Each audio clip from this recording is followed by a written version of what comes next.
This recording will cover anemia, which is an oxygen delivery problem. No matter what type of anemia we're discussing, remember, the big issue is that there's not enough oxygen getting to tissue. So what is anemia? Anemia occurs when the body lacks enough healthy red blood cells to carry adequate oxygen to tissue and organs, effectively starving cells of the fuel they need to function. When you think of anemia, think low hemoglobin. And remember, the job of hemoglobin is to carry oxygen. So when we have an anemia, we have low hemoglobin, which leads to decreased oxygen carrying capacity. Hemoglobin is one of the key labs we'll look at, not just red blood cell count. A lot of times in clinical, you'll hear nurses and physicians talk about H&H, hemoglobin and hematocrit.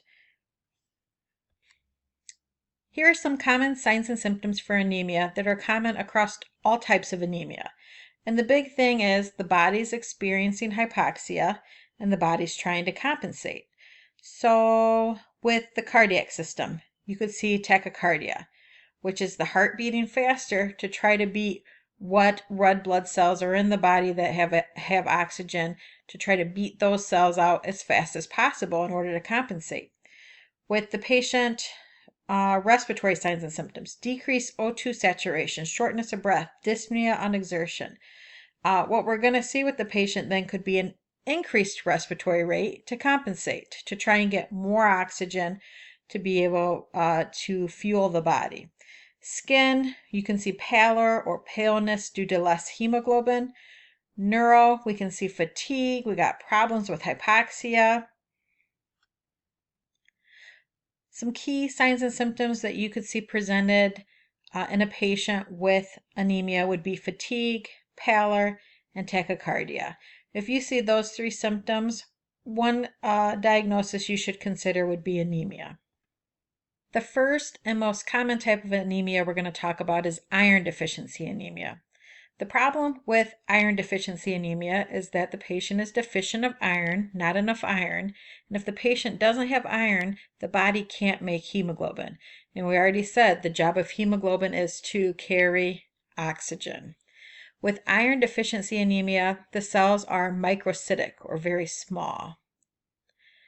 Signs and symptoms include the general signs and symptoms of anemia that we already talked about. One additional one includes fissures or cracks at the corners of the mouth. Some key causes of iron deficiency anemia include blood loss, poor iron intake, or malabsorption. Treatment can include an increase in dietary iron, administering oral or IV iron supplements, identifying and treating the cause, if it's blood loss or malabsorption, and then monitoring and responding to low H&H levels. Remember, if we have low iron, we have problems with the hemoglobin. It's not going to be produced properly, and that could mean a decrease in oxygen reaching our important tissues and organs. So just a little review about iron supplements. Administration of iron should be on an empty stomach. If GI upset occurs, the patient could take with a small amount of food. It's important to avoid dairy, antacids, and calcium supplements when the patient is taking iron because they can inhibit the absorption of the iron. So don't take your iron with milk, any dairy, antacids, or calcium because you absorb less of that iron supplement. A thing that you would want to take your iron supplement with would be vitamin C, such as orange juice, because that enhances iron absorption. Patients also need to avoid taking iron with tea, coffee, or high fiber cereals, which reduce bioavailability. Side effects that you and your patient need to be aware of is that iron can cause constipation as well as dark tarry stools.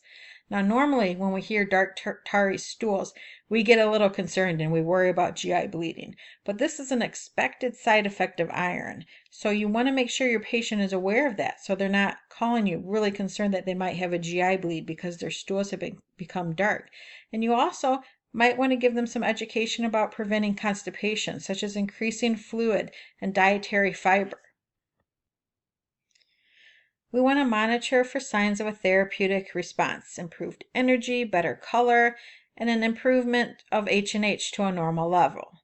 Remember, with iron, we want to avoid milk products. We want to take the iron with a vitamin C product, such as orange juice, and we want to make sure our patients are aware that the iron could cause constipation as well as dark, tarry stool.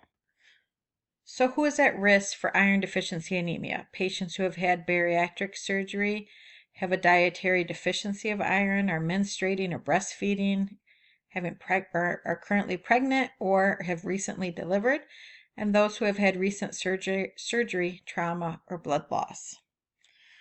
What labs do we want to look at? So labs that we would expect with a patient with iron deficiency anemia include decreased red blood cells, decreased H&H, decreased serum iron, decreased MCV, and MCH. MCV stands for mean corpuscular volume, which measures the average size of an individual red blood cell. Again, with iron deficiency anemia, the red blood cells are going to be small, so we would see a decrease MCV. MCH is mean corpuscular hemoglobin, and it's the average amount of hemoglobin by weight in a single red blood cell. That would also be decreased with iron deficiency anemia.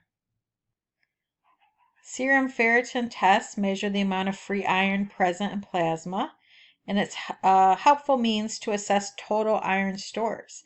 And with iron deficiency anemia, you guessed it, that would be low, indicating low iron stores. One thing is elevated with iron deficiency anemia, and that is the TIBC, which stands for total iron binding capacity. It's a test that measures the ability of transferrin in the blood, the amount rather of transferrin in the blood that is available to bind to iron and circulate within the body. Transferrin is a protein that transports dietary iron from the intestines to cell storage sites. An elevated TIBC is associated with iron deficiency anemia. So remember, for iron deficiency anemia, you're going to see low iron. You're going to see low ferritin. And if you remember, iron supplement, the name for it is ferrous sulfate, that FERR, ferrous. On the table of elements, iron is Fe. So I want you to start, when you see that FERR, ferrous, ferritin, to be thinking iron. So again, low iron, low ferritin, increased TIBC. Remember, ferritin is indicative of iron storage, and TIBC reflects how badly the body wants iron. So if it's high, the body really needs iron. TIBC goes up because the body is trying to bind more iron.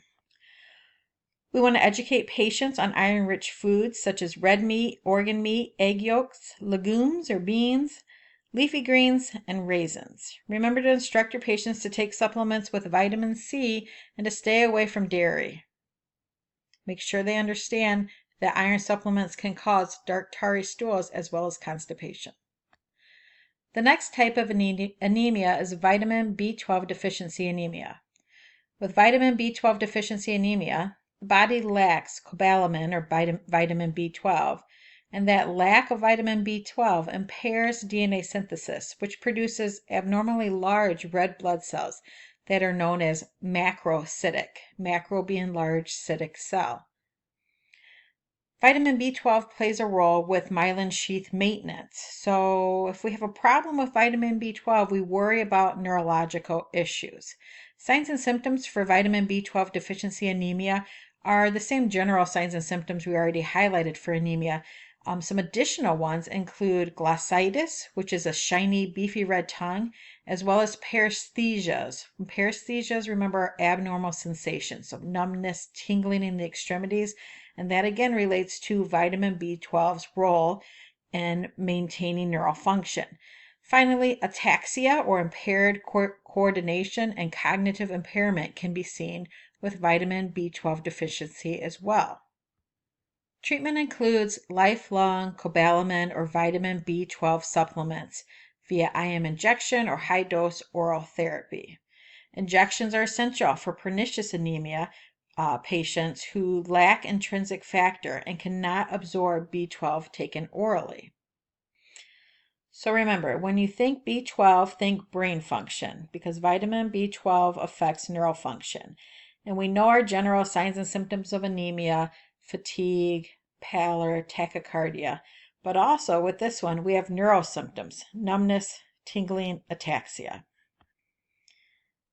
Vitamin B12 deficiency can be linked to a lack of intrinsic factor, which is needed for B12 absorption. Intrinsic factor is produced by the parietal cells that are located in the gastric glands of the stomach. So if a patient has stomach issues, has had a gastrectomy with part of their stomach removed, they're at increased risk for B12 deficiency because their stomach isn't making the intrinsic factor, which is needed for B12 absorption. Lack of intrinsic factor leading to vitamin B12 deficiency is known as pernicious anemia.